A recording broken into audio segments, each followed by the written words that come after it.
Hello friends, तो जहाँ पर भी फॉर्मूलाज की बात होती है ना, वहाँ पे कहीं ना कहीं प्रॉब्लम हो जाती है कि यार फॉर्मूला याद करना पड़ेगा, है ना। तो जैसे हम सर्कल बात करते हैं तो सर्कल में भी हमें एरिया, सरकमफ्रेंस, सेमी पेरीमीटर, कुछ इस तरह के फॉर्मूलाज को पढ़ना पड़ता है। तो आज इस वीडियो में मैं area and circumference of circle पूरा कवर अप करने वाली हूँ।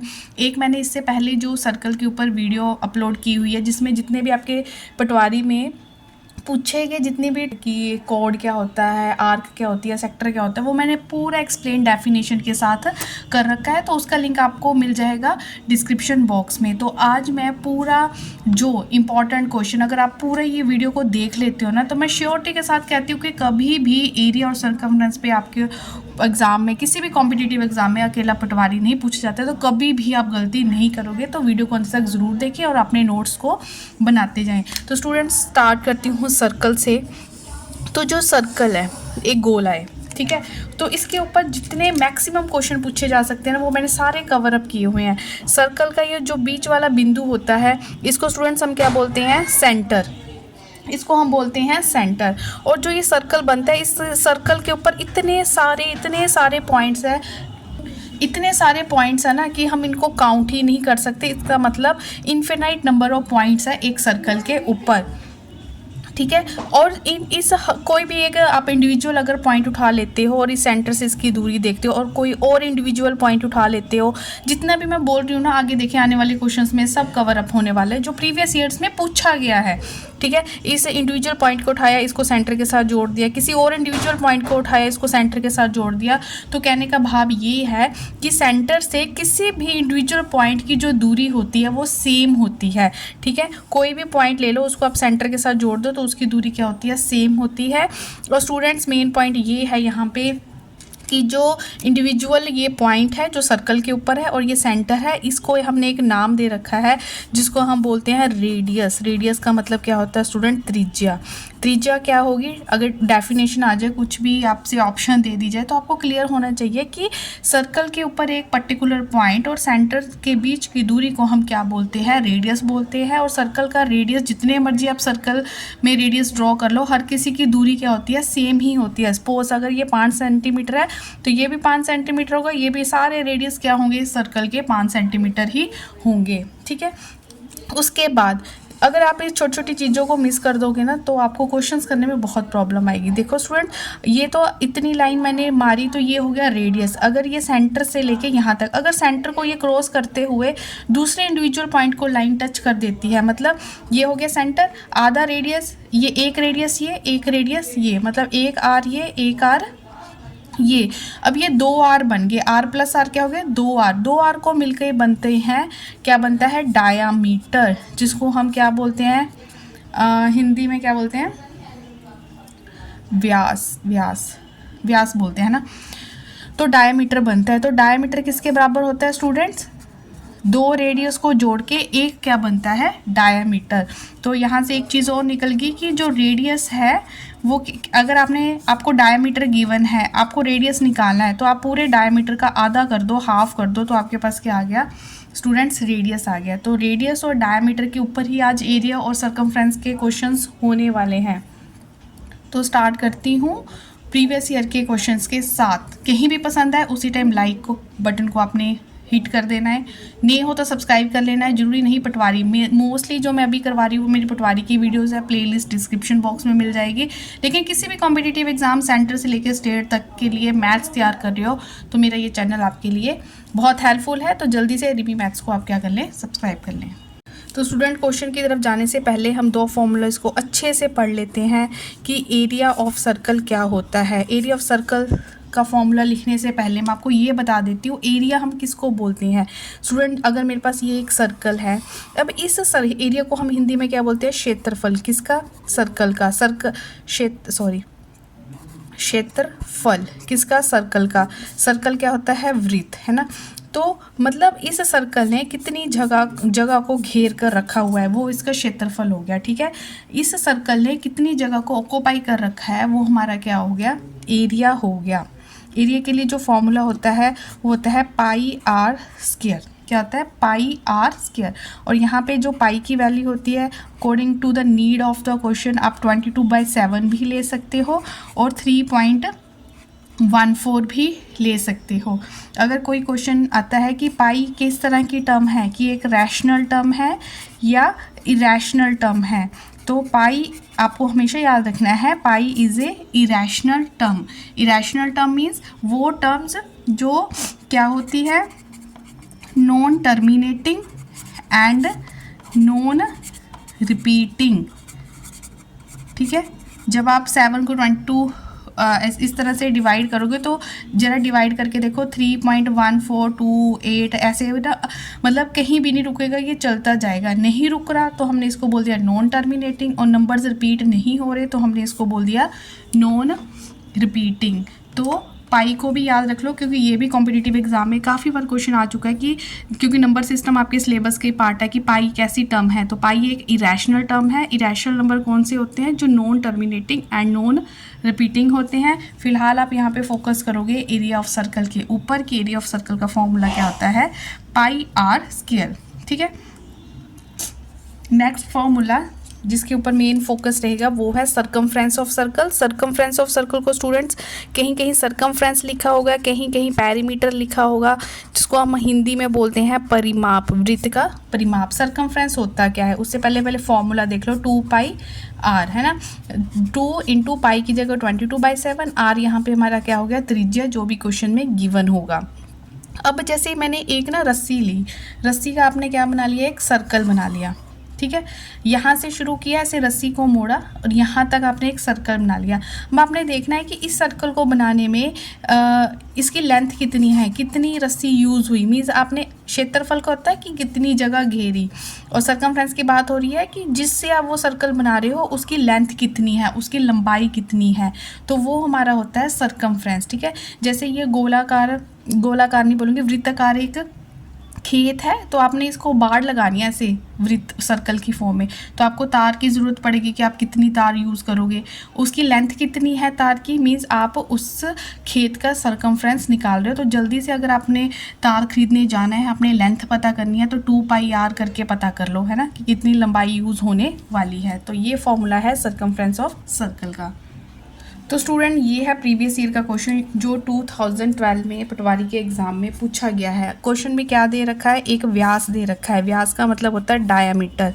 एक हमें वृत्त का क्या दे रखा है, डायामीटर 14 सेंटीमीटर दे रखा है। हमें परिधि पता करनी है, परिधि भी बोल सकते हो और परिमाप भी बोल सकते हो। मीन्स हमें क्या पता करना है, सर्कमफ्रेंस पता करना है। सर्कमफ्रेंस का फॉर्मूला क्या होता है, 2πr। अगर 2π तो मुझे पता ही होता है, अगर मुझे रेडियस पता चल जाए तो मैं जो चीज़ पूछी गई है, मतलब परिधि पूछी गई है, वो निकल सकती है। लेकिन रेडियस तो मुझे पता नहीं, क्वेश्चन में सीधा रेडियस नहीं दे रखा, डायमीटर दे रखा है। तो डायमीटर की हेल्प से हम रेडियस निकाल सकते हैं, क्योंकि अभी मैंने बताया डायमीटर पूरी लाइन होती है, अगर डायमीटर का आप आधा कर दो तो वो रेडियस बन जाएगा। अगर 14 का मैं आधा कर दूँ तो 7 सेंटीमीटर स्टूडेंट्स क्या निकल गया, रेडियस। अब जो चीज़ पूछी गई है परिधि का फॉर्मूला, बस 2 फॉर्मूले तो है यार, पढ़ लो उसको ढंग से। 2πr होता है, तो इसमें वैल्यूज़ पुट कर दो, 2π की जगह पुट कर दो 22/7, रेडियस मेरा निकल चुका है 7। तो स्टूडेंट देखो कितना सिंपल क्वेश्चन जो पूछा गया है। अभी एक चीज़ जो आप ऑप्शन मतलब बहुत गलती करते हो, देखो एक ऑप्शन में दे रखा है आपको 44 सेंटीमीटर, एक दे रखा है 44 सेंटीमीटर स्क्वायर। अब यहाँ पे बहुत गलती होने के चांस होते हैं कि आपने अपना आंसर 44 तो निकाल लिया, लेकिन टिक करते टाइम 44 सेंटीमीटर स्क्वायर को टिक कर दिया। मेजर गलती क्या है, देखो यहाँ पे हम सर्कमफ्रेंस, अभी तो मैंने आपको क्लियर किया कि सर्कमफ्रेंस होती है स्टूडेंट लंबाई या तो मीटर सेंटीमीटर ऐसी होती है ना, तो हमेशा आंसर किस में आएगा, सेंटीमीटर में आएगा सर्कमफ्रेंस का। स्क्वायर में कब आंसर आता है, जब किसी चीज़ का आप क्षेत्रफल निकाल लेते हो, एरिया निकालते हो, तब होता है सेंटीमीटर स्क्वायर या मीटर स्क्वायर या कोई भी यूनिट का स्क्वायर। ठीक है, तो सर्कमफ्रेंस होती है लंबाई, तो यहाँ पे लंबाई के यूनिट्स लगेंगे। बहुत मेजर गलती करते हैं स्टूडेंट, फॉर्मूला तो पता था, जल्दी जल्दी 44 निकालिए, अब ये इतना माइंड में बेसिक बात नहीं पता कि सेंटीमीटर या सेंटीमीटर स्क्वायर, तो आप ऐसी गलती मत करना। फिर इस क्वेश्चन में क्या दे रखा है कि एक वृत्त का क्षेत्रफल दे रखा है। जो चीज़ दे रखी है अगर आपको उसका फॉर्मूला पता होता है तो सबसे पहले उसको उसके फॉर्मूले के इक्वल कर दो। तो वृत्त का क्षेत्रफल मतलब एरिया ऑफ सर्कल कितना होता है, πr स्क्वायर। πr स्क्वायर के इक्वल आपने कर दिया 24.64, एरिया को इक्वल कर दिया। और ये प्रीवियस ईयर का क्वेश्चन है, 2015 में पूछा गया है। तो ना हमने वृत्त की परिधि निकालनी है ना, जो चीज़ निकालनी है उसको भी माइंड में रखो कि 2πr होता है परिधि में, सर्कमफ्रेंस ऑफ सर्कल का फॉर्मूला 2πr होता है। तो स्टूडेंट्स मुझे बस रेडियस पता होना चाहिए, तो यहाँ से जो चीज़ गिवन है उसकी हेल्प से आप रेडियस निकाल लो। पाई की वैल्यू फुट की r² इज इक्वल टू 24.64। हमें जस्ट यहाँ से बाकी टर्म्स उधर भेज दो, इसका डेसिमल हटाया, नीचे लग गया 100, 7 ऊपर चला गया और 22 नीचे आ गया। आपने जस्ट इसको क्या करना है, सॉल्व करना है। तो स्टूडेंट इसको सॉल्व करने के बाद जैसे r² यहाँ से मेरे पास आया 784/100, तो मुझे तो r चाहिए, स्क्वायर को उधर भेजा तो रूट बन गया। अब आपको जो 25 तक का वो रूट तो याद होने चाहिए, तो 784 जो रूट होता है वो 28 का होता है और 100 का रूट हो गया 10, तो 10 हटा के ऊपर लग गया डेसिमल। 2.8 जो मेरे पास रेडियस है वो 2.8 आ चुका है। अब इस रेडियस को आपने पुट कहाँ कर देना है, सरकमफ्रेंस ऑफ सर्कल में। तो स्टूडेंट 2 इंटू 22/7 और रेडियस की जगह 2.8, उसका डेसिमल हटाया, नीचे क्या लग गया 10, 7 1 जा 7 4 जा, ठीक है। जस्ट मैंने इसको क्या किया, सॉल्व किया, तो यहाँ से आ गया 88/5। अगर मैं इसकी ऑप्शंस देखूँ तो ऑप्शंस आपके सामने कुछ इस तरह से होगी कि 14.64 है, 17.60 है, 16.36 है या 18.40 है। ये इसकी क्या है, ऑप्शन। जब आप इसको सॉल्व करोगे तो सॉल्व करने के बाद 17.60 आपका क्या आ जाएगा स्टूडेंट्स, आंसर आ जाएगा, ठीक है। आप कैलकुलेशन को फास्ट कर सकते हो, अगर आपको 25 तक रूट स्क्वायर अच्छे से पता है तो आपकी कैलकुलेशन जो है उतनी ईजी हो जाएगी। तो जल्दी से इस चीज़ को नोट कर लें और नहीं हो तो सब्सक्राइब कर ले, अच्छा लगा तो हिट द लाइक बटन। बहुत इंपॉर्टेंट क्वेश्चंस है जो इस वीडियो में हो रहे हैं, अगर आप इसको कर लेते हो तो सर्कल पे अगर एरिया या सर्कमफ्रेंस से रिगार्डिंग कोई भी क्वेश्चन आता है तो मुझे नहीं लगता कि आप ऐसा हो कि उसको छोड़ दो, ठीक है, क्योंकि मैंने हर कैटेगरी का क्वेश्चन अपने इस वीडियो में कवर अप किया हुआ है। तो स्टूडेंट देखो जो नेक्स्ट क्वेश्चन है, अभी ये थोड़ा डिफरेंट कैटेगरी का और प्रीवियस ईयर का 2013 में पूछा गया है। सर्कल की बात हो रही है और व्यास की बात हो रही है। व्यास क्या होता है स्टूडेंट, डायमीटर होता है, ठीक है। और परिधि की बात हो रही है, परिधि की अनुपात का मतलब होता है रेशो बतानी है, दोनों सर्कल के जो सर्कमफ्रेंस है उसकी रेशो बतानी है, और हमें गिवन क्या है, उनके डायमीटर की रेशोज दे रखी है।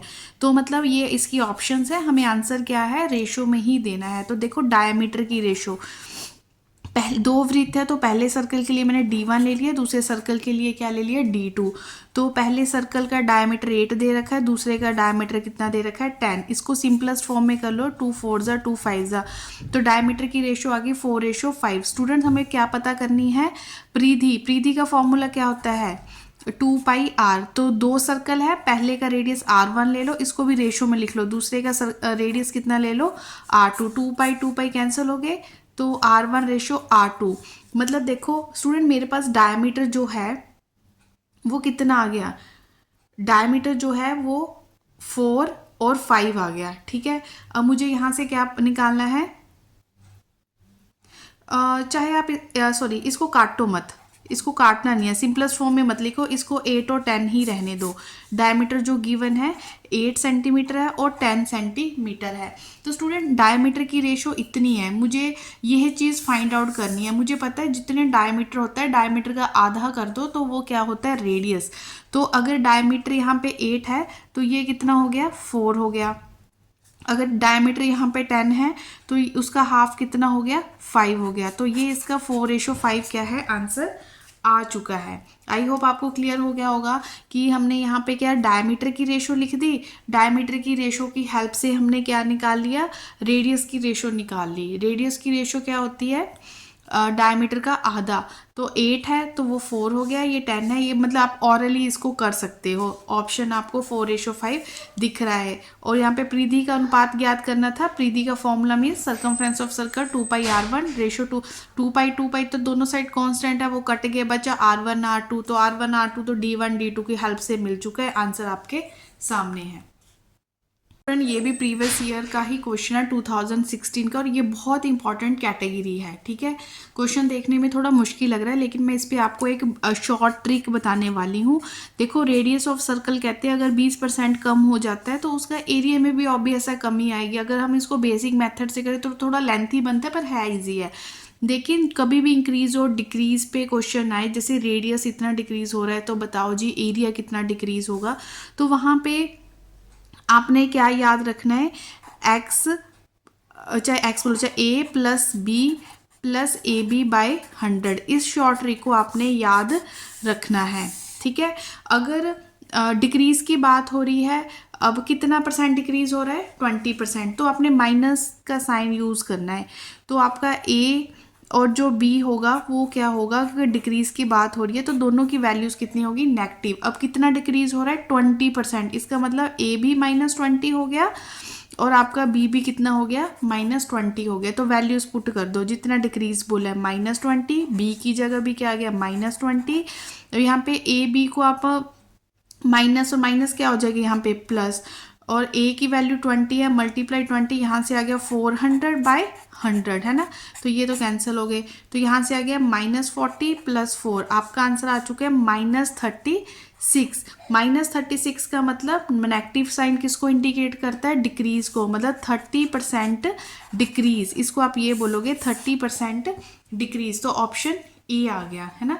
तो अगर यही क्वेश्चन इंक्रीज में होता, तो ये भी देख लो, अगर यही क्वेश्चन इंक्रीज में होता तो जो ए बी की वैल्यू है वो पॉजिटिव होनी थी, तो ए की वैल्यू भी प्लस आनी थी और बी की वैल्यू भी 20 प्लस आनी थी। 20 × 20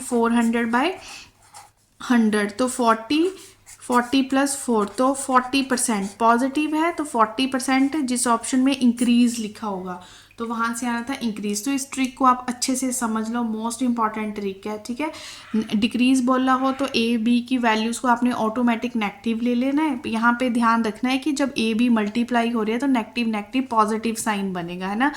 अगर इंक्रीज बोला हो तो हमने दोनों वैल्यूज को क्या लेना है स्टूडेंट्स, पॉजिटिव लेना है। ये भी प्रीवियस ईयर का क्वेश्चन है, अगर मुझे बेसिक समझ आ जाए, अब क्वेश्चन किसी मर्जी कैटेगरी का आता जाए ना, कोई इशू नहीं है। सरकमफ्रेंस दे रखा है, सरकमफ्रेंस दे रखा है तो पहले उसके फॉर्मूले के इक्वल कर दो कि 2πr मुझे 132 दे रखा है। मुझे फाइंड आउट क्या करना है वो भी साइड में लिख लो कि मुझे πr² को फाइंड आउट करना है।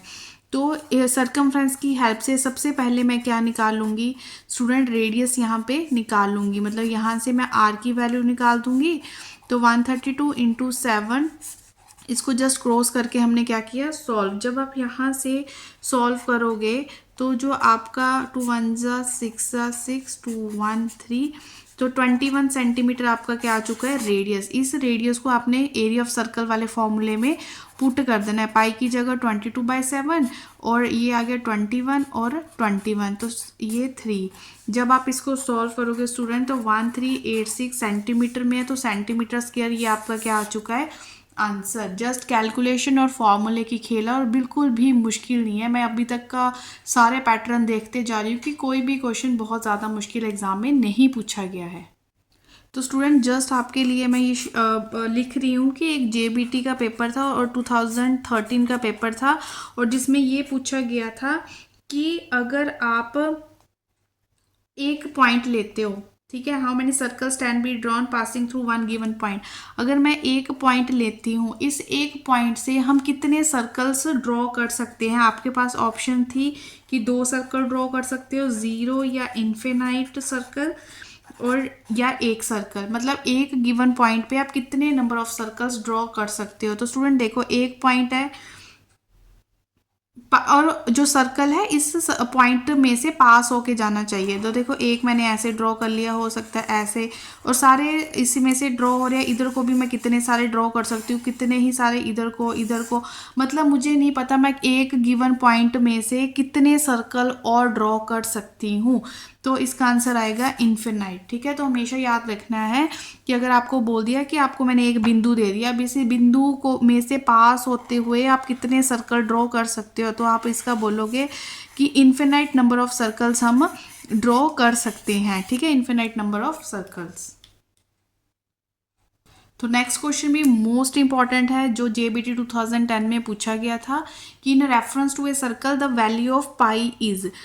वैल्यू ऑफ पाई क्या होती है, आपको जितनी 4 ऑप्शन दी होगी जिसमें लिखा होगा कि एरिया ऑफ सर्कमफ्रेंस होता है, या एरिया ऑफ डायमीटर होता है, या सर्कमफ्रेंस ऑफ डायमीटर, या सर्कमफ्रेंस ऑफ रेडियस। तो आपने हमेशा याद रखना है कि पाई की value circumference of over diameter होती है। ठीक है, इसको आप नोट डाउन कर लो, मोस्ट इंपॉर्टेंट।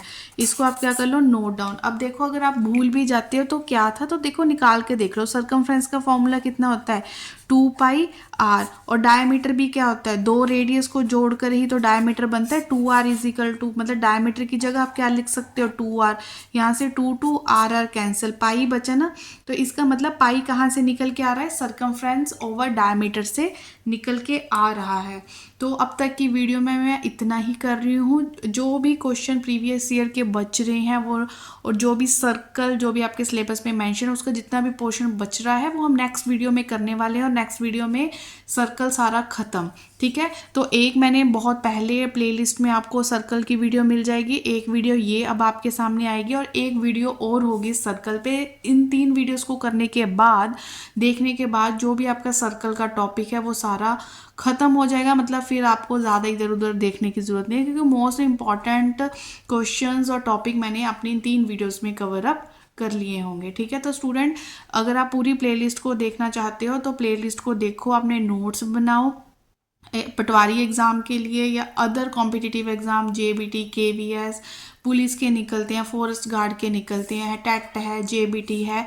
तो हर किसी में आपको मेरी ये मैथ्स की वीडियो हेल्प करने वाली है। तो पूरी प्लेलिस्ट को देखो, ठीक है, जिसका लिंक आपको डिस्क्रिप्शन बॉक्स में मिल जाएगा। अगर हो सके तो अपने प्रॉपर नोट्स बनाते जाओ, तो एग्ज़ाम होने से पहले सारा सिलेबस आपका मोस्टली कवर अप हो ही जाएगा, ठीक है। लेकिन आप जितना भी कर रहे हो कम कर लो, लेकिन उसको रिवाइज करते जाओ, ठीक है। ज़्यादा पढ़ लोगे लेकिन पिछला भी याद नहीं रह रहा तो बड़ा मतलब दिमाग उस टाइम चकराता है कि अगर आती हुई चीज़ एग्ज़ाम में भूल जाती है।